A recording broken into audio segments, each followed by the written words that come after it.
Chairman senate के production order पर अमल दरामद ना होना पार्लियामेंट की तौहीन है या फिर किसी फरीक के इख्तियार का तयन। आज ऐवान बाला में एक बार फिर पार्लियामेंट के इस्तेहकाक पर सवाल उठा।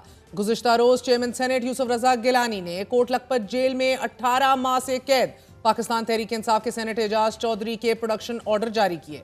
ऑर्डर्स में लिखा गया कि चेयरमैन सेनेट जरूरी समझते हैं कि सेनेटर एजाज चौधरी की ऐवान बाला के इजलास में शिरकत को यकीनी बनाया जाए।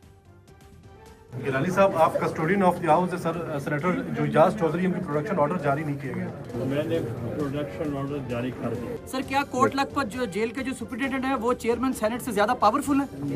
Minister will be present in the house. Senator Ejaz Chaudhry के प्रोडक्शन ऑर्डर की कॉपियां सेक्रेटरी दाखिला, चीफ सेक्रेटरी पंजाब और मुतल्लिका हुकाम को जारी की गई। कोट लखपत जेल की इंतजामिया का मौकफ है कि सेनेटर एजाज चौधरी के प्रोडक्शन ऑर्डर लेकर आने वाली पुलिस जेल इंतजामिया को मिले बगैर वापस रवाना हो गई। जेल इंतजामिया का कहना है कि हमें एजाज चौधरी के प्रोडक्शन ऑर्डर मौसूल ही नहीं हुए।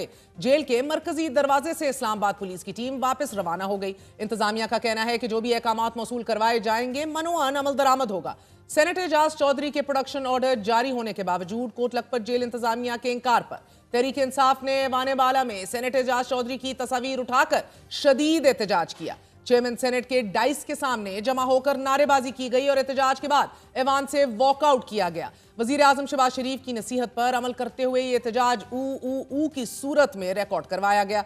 दौरान इजलास सेनेटर शिबली फराज का कहना था कि पंजाब हुकूमत के इंकार से ऐवान बाला का इस्तेहकाक मजरू हो चुका है। पंजाब हुकूमत फस्तायत में अपना रिकॉर्ड बना चुकी है।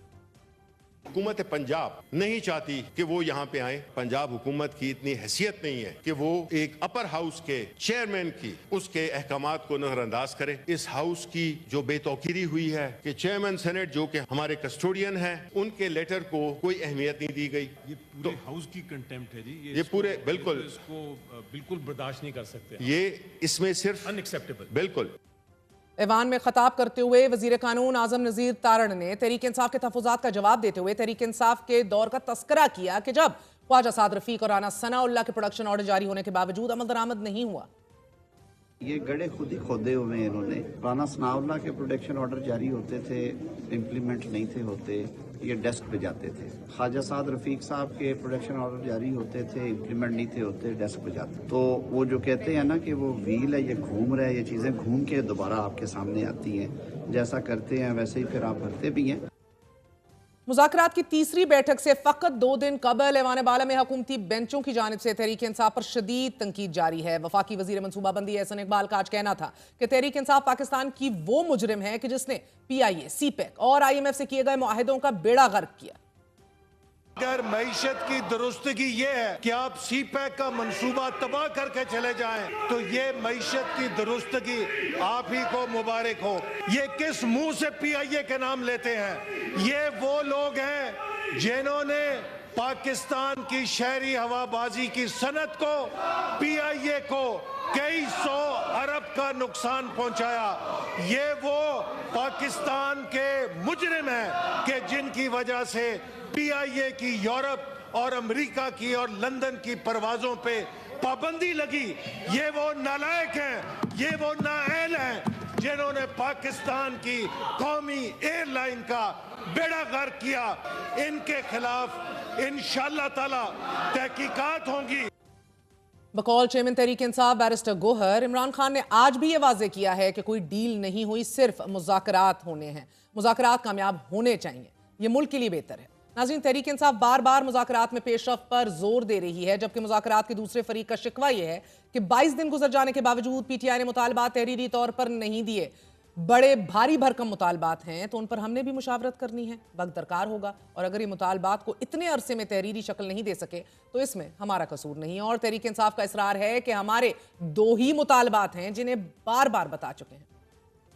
जब से अब से कुछ देर पहले इरफान सिद्दीकी साहब, जो कि अहम रुकन है मुज़ाकराती कमेटी का, उनका कहना था कि जरूरत पड़ी तो मुज़ाकराती अमल के दौरान अदलिया और इस्टेब्लिशमेंट से भी मदद लेंगे। गुज़िश्ता रोज नाज़रीन कौमी असम्बली के इजलास में हुकूमत और अपोजिशन के दरमियान शदीद तनकीद का तबादला हुआ। मुज़ाकरात के तनाजुर में इस गर्मा गर्मी को ताज्जुब से देखा गया। अपोजिशन लीडर उमर अयूब खान ने भी हुकूमत पर तनकीद की। फिर PTI अरकान असम्बली ने गुज़िश्ता रोज भी ऐवान में शदीद एहतजाज किया, ऊ के नारे लगाए, एजेंडे की कॉपियां फाड़ी और ऐवान से वॉकआउट किया। वफाकी वजीर राना तनवीर हुसैन का कहना है कि अलकादर के नाम पर बहुत बड़ी करप्शन हुई है। क्या शौकत खानम और नमल से उन्होंने पैसे नहीं कमाए? जबकि वजीर दिफा ख्वाजा आसिफ का कहना है कि अपोजिशन के लोग जिस तर्ज अमल का मुजाहिरा कर रहे हैं वो किसी मुज़ाकरात में कैसे मुआविन साबित हो सकता है। छोड़े इस ड्रामे को, बार बार इसे स्मोक स्क्रीन करार दे रहे हैं।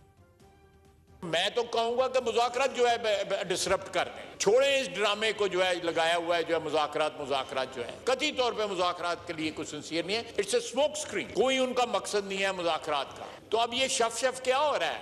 अब क्यों बात कर रहे हैं? इनडायरेक्टली भी क्यों बात कर रहे हैं? डायरेक्टली बात कर लें, अगर उनका ख्याल है कि जिनके पास इख्तियार है उनसे बात करनी चाहिए, डायरेक्टली बात कर लें अगर वो करते हैं। वाद जुबानी की एक नई मिसाल कायम करने वाला शख्स ख्वाजा आसिफ, हुकूमत तेरी अपनी है भाई, जा हुकूमत से कहा खत्म कर दे, हमको मुज़ाकरात की भीख नहीं मांग रहे। Let me be very clear on it, आपने करने करें, नहीं करने ना करें।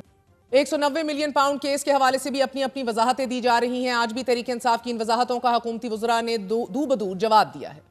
तासुर ये दिया जाता है कि 190 मिलियन डॉलर खान साहब के अकाउंट में गए हैं, चूंकि मकसद था इमरान खान को नुकसान पहुंचाना, उनको सजा देनी। तो आप इंतकाम में इतने अंधे हो गए कि आपने सीरतुल नबी पे बनने वाली का मकसद रखने वाली यूनिवर्सिटी को आपने कंट्रोवर्शियल बना दिया। बात हुई 190 मिलियन पाउंड की और बड़े दुख और अफसोस के साथ मैं एंडोर्स करूंगा एहसन इकबाल साहब की बात को कि हमें कम अज कम अदालती मामलात में मजहब को या सीरत नबी सल्लल्लाहु अलैहि वसल्लम को नहीं लेके आना। हमें अपने गुनाहों को, अपने डाकुओं को, चोरियों को छुपाने के लिए इतनी पाक हस्तियों और इतने अपने दीन का जो है उसको शील्ड नहीं करना चाहिए। ये एक ओपन और शट ट्रांजैक्शन है।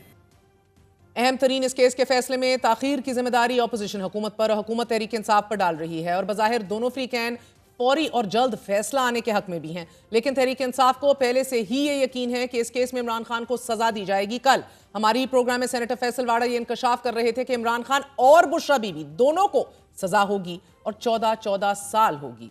आज अलीमा खान ने इस केस का मुद्दा सदर आसिफ अली जरदारी पर डालते हुए कहा है कि 190 मिलियन पाउंड केस में सहूलतकारी आसिफ अली जरदारी ने की, मगर सजा इमरान खान को दी जा रही है।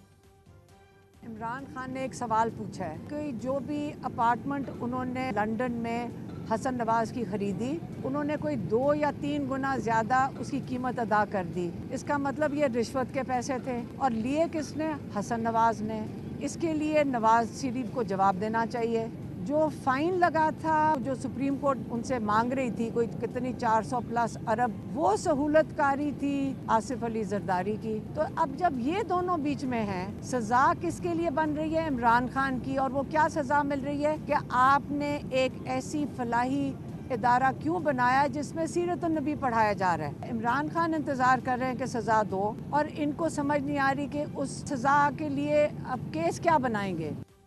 तहरीक इंसाफ रहनुमा शुएब शाहीन हुकूमत को ये दोष दे रहे थे कि अर्दली हुकूमत ने जस्टिस सिस्टम को अपनी बांदी बनाकर आईन और कानून की पामाली की है और फैसला आने में ताखीर के पीछे हुकूमत की बदनीयती है ताकि उसे प्रेशर टैक्टिक्स के तौर पर इस्तेमाल किया जा सके और हाइब्रिड कोर्ट्स में मनपसंद जज तैनात किए जा सकें ताकि इस फैसले के खिलाफ अपील हुकूमत के अपने मनपसंद जज के सामने जा सके। नाज़रीन, इमरान खान के वकील ने भी आज हुकूमत से जवाब मांगा है कि हसन नवाज ने 9 अरब की प्रॉपर्टी 18 अरब में क्यों बेची, हसन नवाज ने 9 अरब ज्यादा क्यों लिए।